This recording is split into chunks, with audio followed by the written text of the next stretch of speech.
7, 8, okay. One other thing we heard is that actually the doors open in a way that the kids go to the sidewalk instead of to the traffic. Although I don't know any kids actually that don't. But that's a nice thing to add. The wee ones.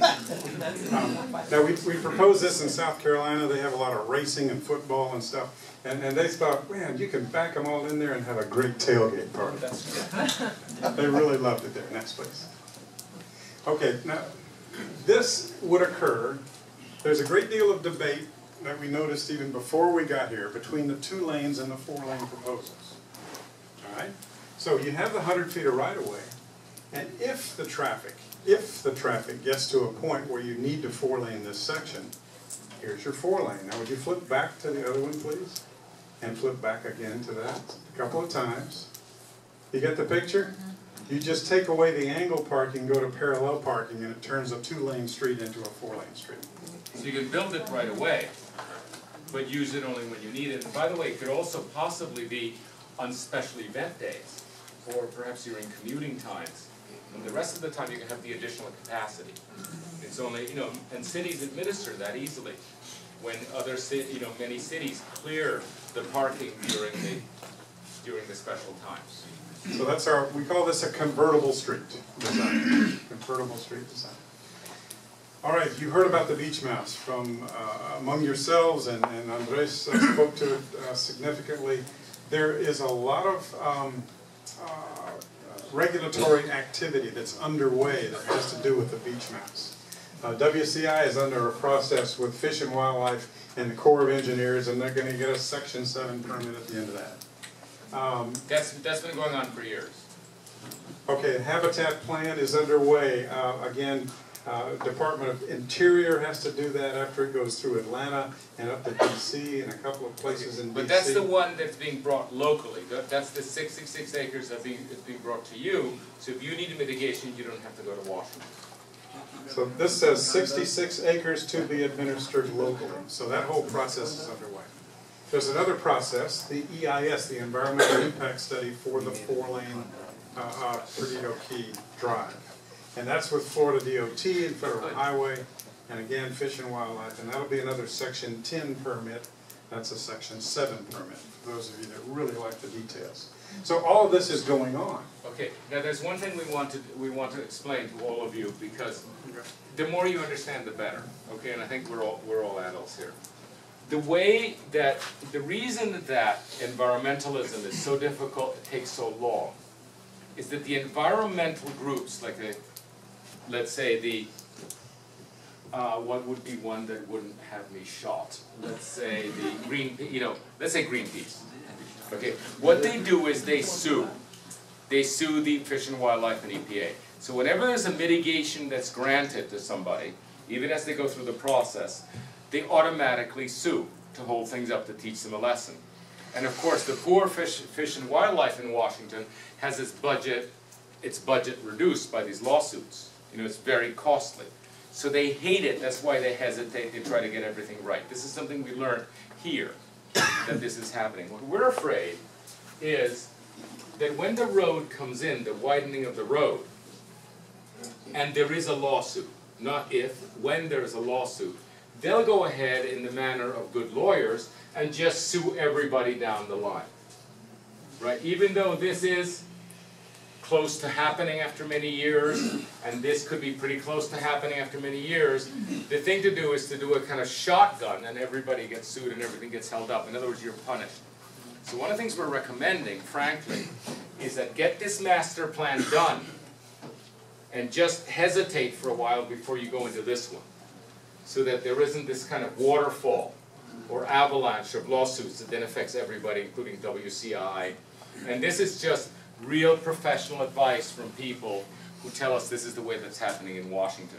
So we're being very careful about what and when we ask for, just to prevent this from happening and getting everybody involved and stuck for another quite a few years. So there's a whole underlying strategy here that's not technical. It just has to do. I've never done anything more complicated in my life. That goes all the way to Washington and so forth. But let me just put it this way. This is to give you confidence that when we say put it off or do something, that we kind of know what we're talking about. It's just to avoid problems. minimize problems. I'll tell you a very brief story. By the way, Rick figured this out. He pieced it together and said, oh my God. So this is Rick's sleuthing. Had to get it down on paper. Brief story. The Florida Department of Transportation, I had the good fortune of working for them for about 10 years. Very early, when I just got out of school. And their district office is in Chipley, Florida. And in Panama City, somebody wanted to do something with a street down near the hospital in Panama City. So, they wanted to change something, and that's a difficult thing to do. Well, they got resolutions from about 9 different organizations in town. The Chamber of Commerce, the Garden Club, the Kiwanis Club.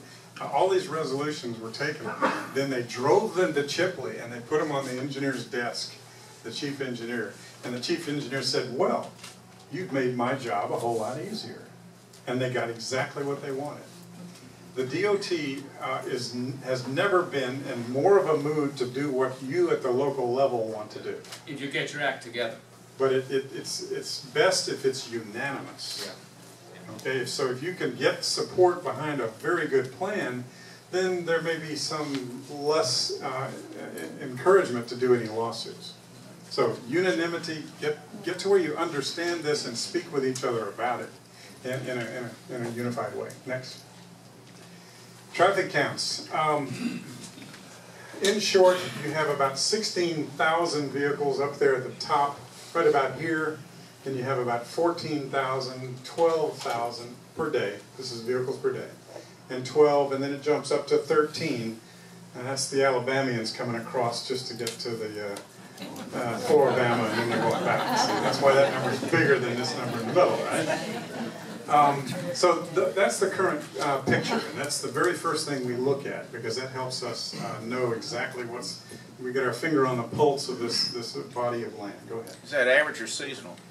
That's average. That's a single point that it was measured in May of this last year, May of 2012. So it's just getting into the peak season. Not quite June, July, August, but late May. This is what's being discussed in some reports that are being done for the DOT and for the county. That's a 4-lane, and when you say 4 lanes, that's 4 through lanes. You have extra. There's a left turn. There is a deceleration, acceleration, sidewalks, bike lane. It can add up to 7 lanes. 4 can add up to 7 because there's a center lane in the middle, right, for left turns, and then the decel lanes. So right at the point where you want to cross, you might be crossing 7 lanes. These pedestrians are drawn to scale. Is like having to cross that large road. That makes it difficult to cross for anybody that's not right in the middle of their lifespan. Go. Okay, so what do you determine? How do we determine what size the road should be? Well, this is an example right at the Alabama line. You can see that right at the very top. And this is a page out of the county report that's been done so far. And they looked at a number of traffic counts from 97 up to 2005. And then they did some mathematical straight line growth option. And they did a straight line at the county line, or at the state line, they did a straight line. And it goes up to about 25,000 when you get up to 2030. Now, that's one way to do it. Now, let me look at a little closer at this. Next slide. That's about 4.7% per year straight up. Now, normally, those curves are not straight for that long of an amount of time. This is the 2012 count that I just reported to you. And see, it's a little below the straight line. So there's a lot of more uncertainty once you get out to this end of the whole scale. Next, please. Now, when we're designing, that's one way to design roads. Just count the traffic, factor it up, and design the road.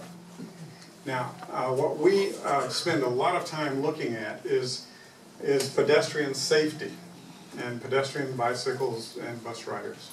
So this is the pedestrian fatality potential. If you're unfortunate enough as a pedestrian to be hit by a moving car that's going 20 5% chance you'll be a fatality. Going 30 jumps to almost 50% chance you will not survive. And at 40 miles per hour, you don't have a chance. Okay?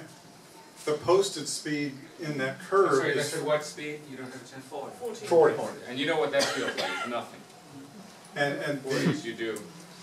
the gravity. posted speed in the curve is 45. Dwayne Carver and I have been measuring with our speed guns, like we told you earlier in the week we would. And today we caught somebody going through there at 57 miles an hour, right in front of the Bellagio. And most of them were at 50. Going through. Next. So that has to change, folks, as far as safety is concerned. Now, we'll talk a lot more about these plans. This is an early preview of that, but I wanted to say these are the village centers that have been worked on by these good urban designers all week. And I said LU1, TR2. So we took the actual traffic counts I showed you, and then we added the trip impact of the extra 3,500 units in roughly this arrangement, and we came up with our own separate traffic volume projection. Next. And let me show you exactly what we calculated at a certain point in the whole system. Now this is Gongora Drive. This left turn vehicle is waiting to turn left onto Gongora, and it's right at the foot of the bridge. Now notice something here. That whole road is tilted to one side, you see. That's called super elevation.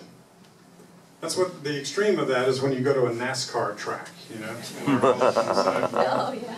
They do that for comfort for you when you're driving along this at 45 miles an hour. So it's okay at this bridge perhaps, but you don't want to have that same super elevation, which you do, down at Johnson when you're coming back into the town center. It's like NASCAR going into the town center. Doesn't make sense. So that needs to be changed. Okay, at Gongora, we looked at 3 series of counts here for you at this intersection. The blue one is the traffic counts that were taken last May. And they're up here at about 16,000, 17,000 for the north leg on the top of the T, the south leg, and then the east for the side street. Then we looked at the 2030 build traffic that is in the county's report for 4 lanes.